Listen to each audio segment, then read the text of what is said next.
And in our top business story, real estate prices are widely expected to bounce back in Dubai by the last quarter of 2017 after a persistent fall since 2014.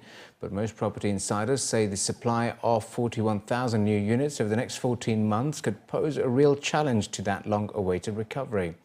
Residential prices, which dropped 7.4% on an annual basis at the end of the third quarter of 2016, are also poised to dip another 5% during the first 9 months of 2017 and will start stabilizing in the last 3 months of next year, driven by government spending on projects related to Dubai's hosting of the World Expo in 2020, according to property consultancy Cluttons.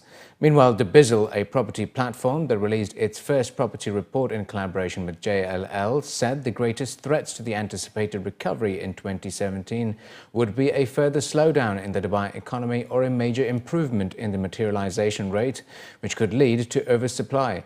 With 16,000 units estimated to be completed in Dubai South by 2020, more residential projects are expected to be announced in 2017 as preparation for Expo 2020 gains momentum. Murray Strang, head of Cluttons Dubai, said although 2017 indicates positive signs to reverse the market's fortunes, the level of residential supply coming to the market has to be factored, quoted in an official company statement saying that with 34,000 units announced this year, it is clear that project announcements are continuing at an unrestrained pace, despite what could be perceived to be challenging trading conditions. Adding that demand and supply are almost in sync currently, but this delicate balance can quickly be upset by a supply surge. The building and construction sector in Dubai's Jebel Ali Free Zone, Jafza, a DP World company and the UAE's flagship trade and logistics hub, posted 14% growth in the number of registered companies from June 2015 to 16.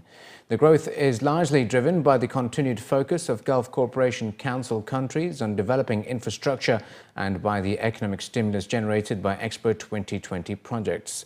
The construction and building materials sector in Jafza is among the country's leading employment generators, with a workforce of over 18,800 occupying an area of 3.56 million square meters of combined facilities.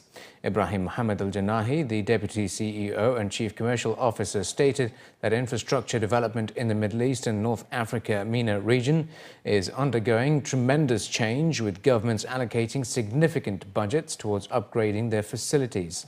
Jafza provides a world-class business platform for construction conglomerates looking to expand in the MENA region. According to a recent industry report by BMI Research, the construction sector in the MENA region is expected to accelerate over the next 10 years, propelling regional industry from an estimated $215 billion in 2016 to $313 billion by 2020 and $467 billion by 2025. Jafza is currently home to over 961 of the world's leading steel, building materials and construction sector companies. Abu Dhabi Terminals has set a new record by handling 5 million containers, representing a milestone for Khalifa Port container terminal.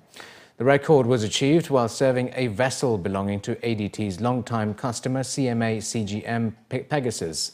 According to local reports, the new milestone follows terminal operator ADT's success in the first half of 2016, which saw Khalifa Port handling 11% more containers than during the same period in 2015. It also represents the success of ADT's significant investments in KPCT's infrastructure and facilities to create the Middle East's first semi-automated and most technologically advanced container terminal.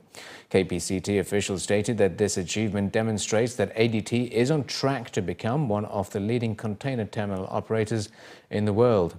Additionally, since its establishment in 2006, ADT has achieved regional and international industry recognition for its unwavering commitment to safety, innovation and excellence, and its rapid growth and success have been lauded globally. Real estate developer Dubai Properties revealed that it has completed the first phase of the Rahaba Residences staff accommodation scheme in Dubailand, the first such project to use a build-to-suit development model. According to local reports, this scheme targets Dubai's growing business and industry sectors and creates purpose-built accommodation to house an anticipated expanding workforce in the lead-up to Dubai Expo 2020 as new infrastructure construction gets underway. Rahaba Residences is intended to house junior to mid-level staff and is the first staff accommodation development to use BTS, which aims to use specific materials, room configurations and facilities to meet employees' residential needs. Rahabi, for example, has central rather than private kitchens, dining halls, recreation rooms, a gymnasium, outdoor basketball courts, prayer rooms, technical rooms and parking. The first phase comprises 4 clusters, each with 2 7-story buildings connected through a podium level and retail space on the ground floor. The buildings house 200 studios, although when the whole scheme is completed, there will be a total of 1,600 studios in 8 buildings surrounded by open spaces. DP said that with a shortage of affordable homes for national and multinational organizations, demand for accommodations such as Rahaba Residences is likely to increase in the coming years.